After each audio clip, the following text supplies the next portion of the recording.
There are stories that were never meant to be read. And then there's the Adam and Eve story. For decades, whispers of this mysterious document floated through classified archives and conspiracy circles alike. Written by a man named Chan Thomas in the early 1960s, it spoke of something no one wanted to believe, a recurring global cataclysm, entire continents shifting overnight, oceans rising with such force they erased civilizations in a single horrifying day. According to Thomas, this wasn't a myth. It was a cycle, a natural reset that had happened before and was destined to happen again. The book was quickly classified by the CIA, not because it was fiction, but because it seemed to echo something far too close to real scientific data, something humanity wasn't ready to face. Decades later, a partially declassified version appeared online, stripped of certain chapters, but even what remained was enough to chill readers to the bone. It began with an assertion that defied everything we thought we knew about the Earth's stability. Thomas claimed the planet's crust doesn't sit still, it slides. In intervals of roughly 6,500 to 12,000 years, the balance of ice buildup at the poles reaches a breaking point. Once the magnetic equilibrium collapses, the crust suddenly shifts, dragging oceans, mountains, and cities with it. Imagine, in a single night, the North Pole becoming the tropics, and the tropics freezing beneath new ice. This was not poetic metaphor, it was described like an event of geological violence so swift, so complete, that only fragments of humanity would remain. According to the document, this has already happened before, once during the fall of Atlantis, again with the disappearance of Lemuria, and again during the biblical flood. It sounds impossible, but the more scientists quietly analyzed it, the more it began to line up with fossil records, with sediment layers, and even with ancient myths scattered across cultures, all speaking of a day when the sun rose in a different direction and oceans swallowed the world. Chan Thomas insisted that the last event occurred roughly 11,600 years ago, the exact time modern geology confirms the end of the last ice age. The transition was violent, abrupt, and global. He described walls of water thousands of feet high racing across continents, erasing empires older than history. But the question is, how did he know? The document never directly revealed its sources. Some claimed Thomas had access to restricted data from military seismic surveys. Others believed he was part of a think tank that studied magnetic pole drift, something now officially monitored by NASA and the US Geological Survey. But there's another theory, that what he wrote wasn't research, it was a warning. And this is where the story takes its first eerie turn, because not long after Thomas published his findings, the CIA confiscated the material and marked it classified. Why hide a book about a natural disaster, unless it touched on something too close to truth, or revealed data not meant for public eyes? The few pages that were released later show an unnerving mixture of science and prophecy. Diagrams describing the Earth's crust breaking free like a peeled orange, maps showing new polar positions, even timelines suggesting when the next event could occur. And at the heart of it all was a chilling statement. The end does not come with war or disease, it comes with motion.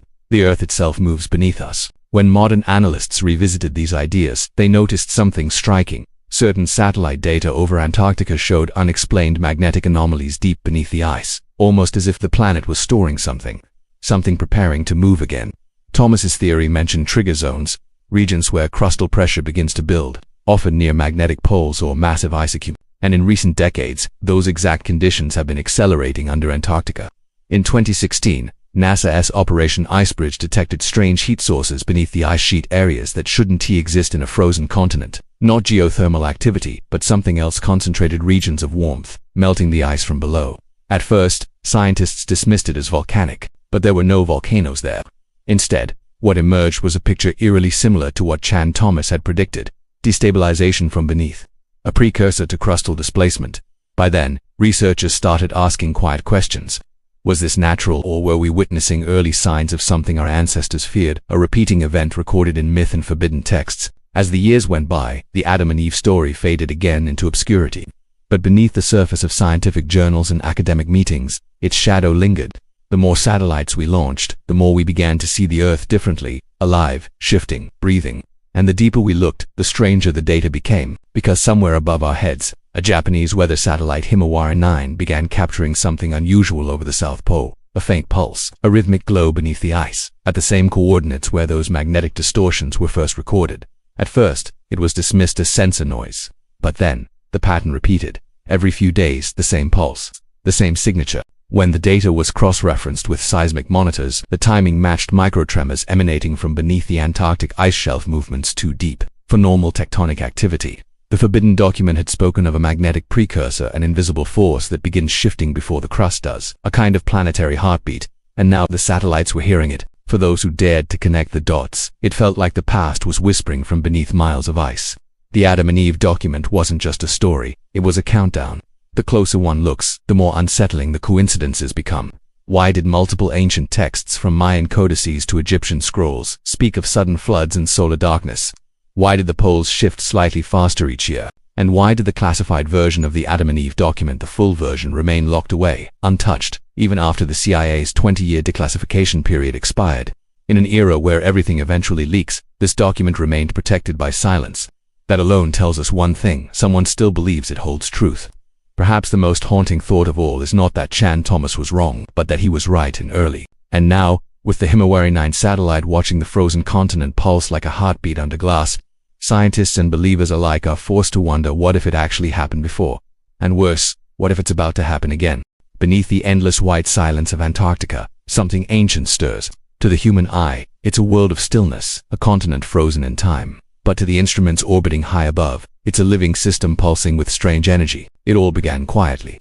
In early satellite readings from Himawari 9, analysts noticed irregular thermal signatures emerging from the polar night, not the kind of warmth produced by volcanoes or tectonic friction. This was patterned, rhythmic, and almost intentional, a pulse beneath the ice. At first, meteorologists thought it was data corruption, radiation interference, perhaps, but when NASA's Terra and Aqua satellites later confirmed similar readings, the anomaly could no longer be dismissed as a glitch. Something down there was generating heat, and in a way that mimicked biological behavior. Scientists at Japan's meteorological agency grew uneasy. Himawari 9 was designed to track weather, not record seismic pulses, yet the readings correlated precisely with faint electromagnetic fluctuations recorded by magnetometers across the southern hemisphere. A pattern began to emerge, a hum that aligned with the Earth's rotation, as though the planet itself were broadcasting something from below. When the data was compared with older seismic records, it revealed a terrifying truth. This wasn't new. The same pulse had occurred faintly decades earlier, each time coinciding with large-scale polar ice shifts. Somewhere beneath those miles of ancient ice, something was changing. In the halls of a quiet European research station near Dome, a group of glaciologists began to analyze these fluctuations. They discovered microfractures forming deep under the East Antarctic ice sheet, far too uniform to be natural cracks.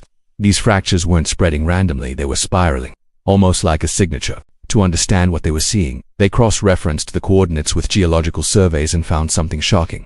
Directly beneath the anomaly was a buried landmass, not rock, not ice, but a smooth, dome-like structure that extended for several kilometers. An artificial geometry. News of this never made it public.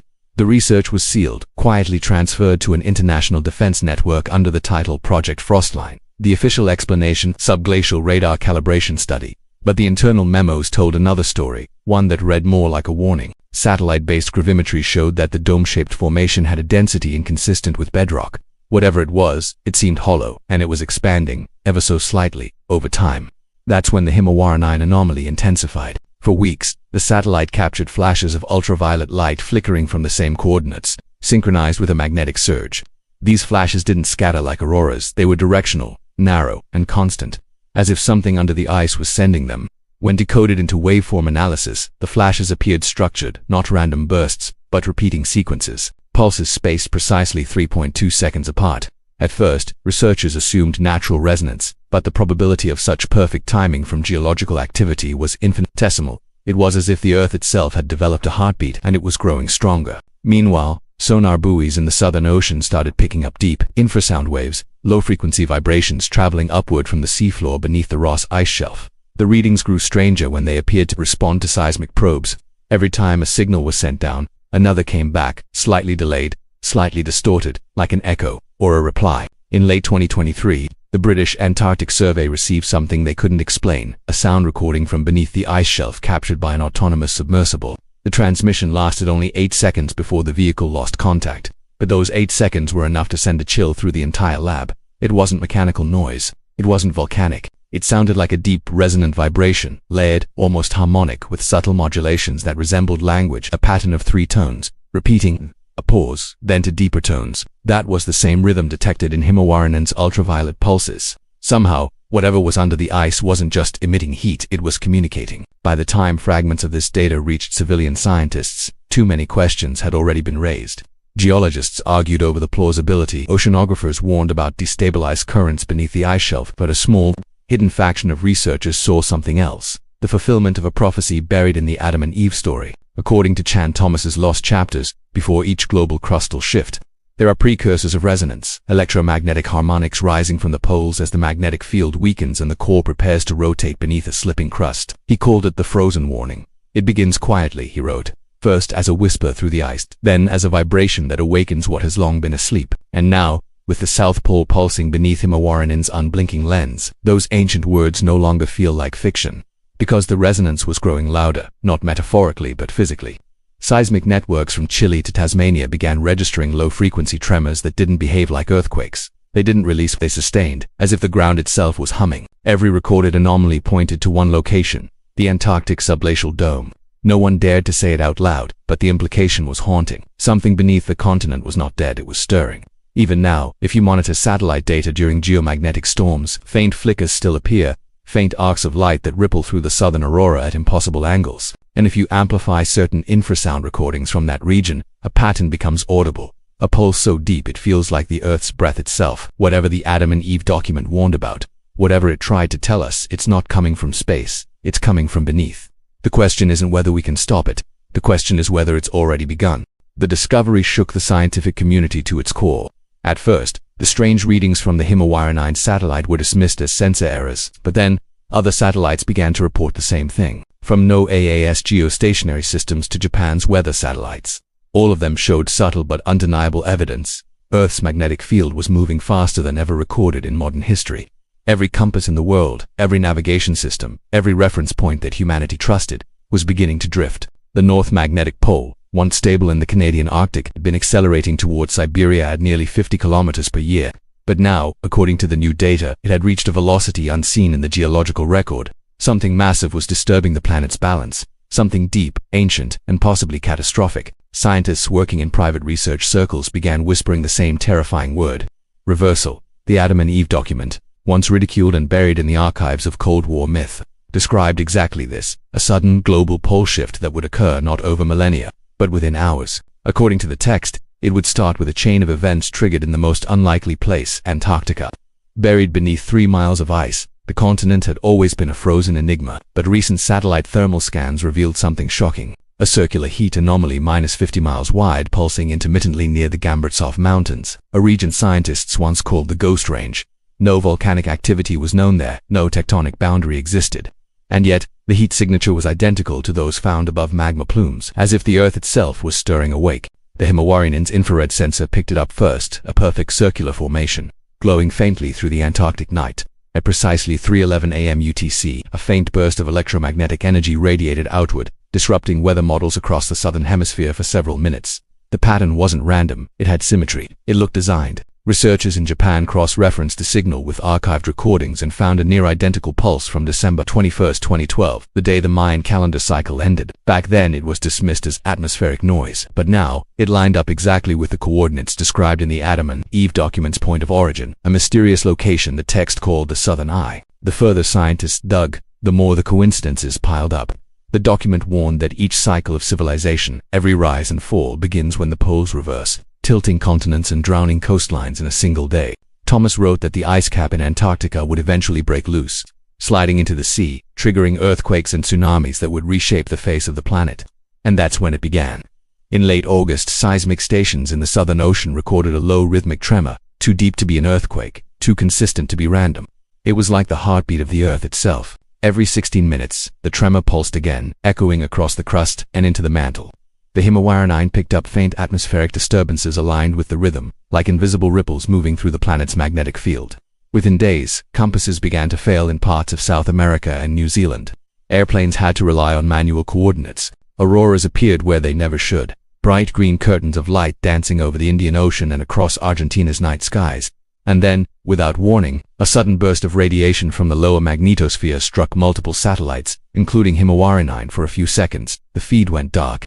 When it returned, something was different. The infrared map of Antarctica showed a new scar, a massive fissure opening across the ice, stretching for over 300 kilometers, cutting directly across the Gamburtsev Range. Glaciologists later confirmed it was real. Antarctica had cracked open from the inside. The world didn't know yet, but that event marked the beginning of the axis shift, a silent chain reaction that would soon set every tectonic plate in motion.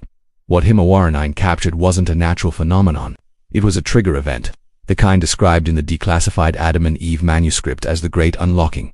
In Thomas's words, when the southern eye awakens, the poles will dance, ice will melt, lands will drown, and the old world will end where the new one begins.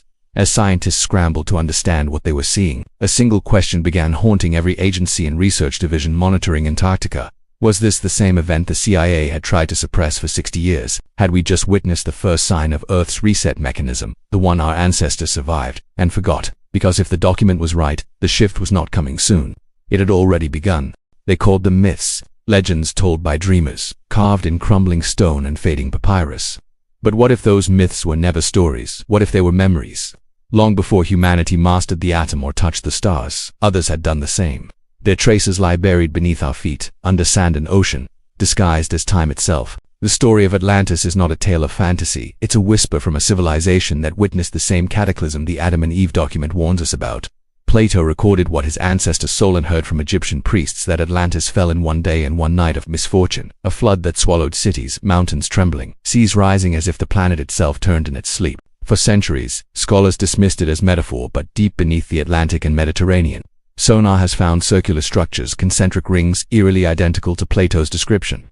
They align, impossibly, with geological scars left by sudden crustal movement. The same pattern appears in ancient ruins from the Yucatan to Crete. Could these civilizations, the Minoans, the Egyptians, the Mayans, have all been fragments of one lost world, shattered by Earth's own reset? In Crete, the Minoan palaces fell to fire and wave around 1600 BCE. Egypt's old kingdom collapsed amid drought and sandstorms that lasted decades. The Mayans, too, vanished suddenly, their temples abandoned. Inscriptions speaking of sky serpents and the earth turning. Different cultures, different continents, yet the timeline overlaps perfectly with geomagnetic reversals and pole migrations recorded in rock. Historians say it's coincidence, but ancient scribes said it was destiny. Every age, they wrote, rises and falls as the heavens realign, the gods depart, the oceans rise, and from the survivor's memory fades until the cycle begins again. Even in Egypt, priests spoke of Zep Tepi, the first time when the gods walked among men and the stars were different. They hinted that their pyramids were not tombs, but markers, aligned with a sky that no longer exists, and buried beneath the Great Sphinx, radar scans show voids, chambers untouched, sealed under thousands of years of silence.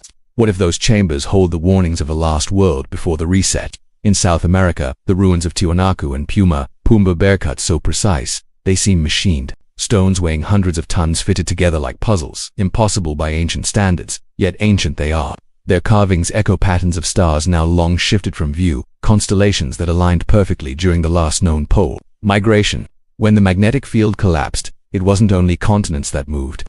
Civilizations vanished, as if erased by the same hand. What remained became legend, the flood myths, the divine punishments, the stories of rebirth. Humanity, it seems, is a species suffering from cosmic amnesia. Each time the earth resets, we rebuild without memory, convinced we are the first to rise. But deep beneath our ruins lies proof that we are only the latest page in an ancient cycle of forgetting. And as the poles begin to wander once more, those memories start whispering back. The compasses were the first to betray us. Then came the satellites. The shift began quietly, magnetic north moving faster than any model predicted, sliding across the Arctic at 40 miles a year. By the time scientists acknowledged it, the drift had already become unstoppable. Earth's magnetic field, our invisible shield against cosmic radiation, was weakening. Not slowly, but exponentially. In less than a century, it had dropped nearly 10% in strength, a collapse rate unseen in human history. In laboratories and observatories, panic spread behind calm press releases. When the magnetic poles reverse, the field doesn't vanish instantly, it fractures, forming multiple mini-poles scattered across the globe. During these periods, radiation floods the atmosphere, weather turns chaotic, and tectonic plates become unstable.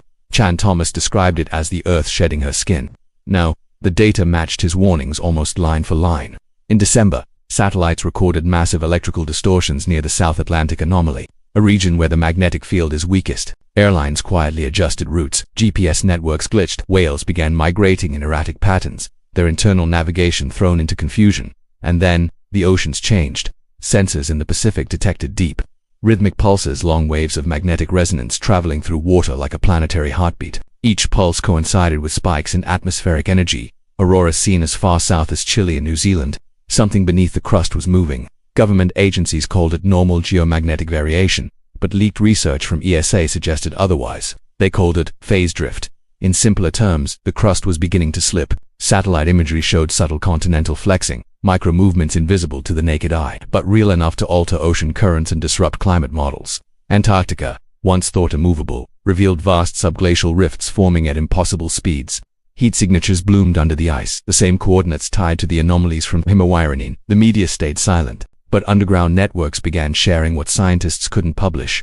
Magnetic deviation maps matched ancient pole positions, the very ones etched in prehistoric carvings, on stones that shouldn't have known magnetism existed. Humanity was not just witnessing a change, we were reliving a cycle recorded in forgotten ages.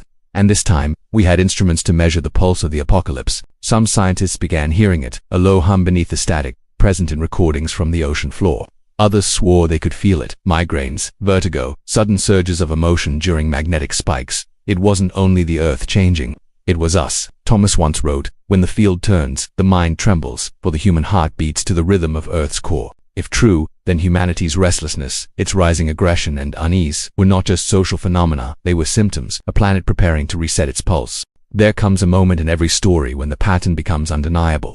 The past, the myths, the data, all threads converging into one truth, too vast to dismiss. That moment is now. All around the world, instruments sing the same warning.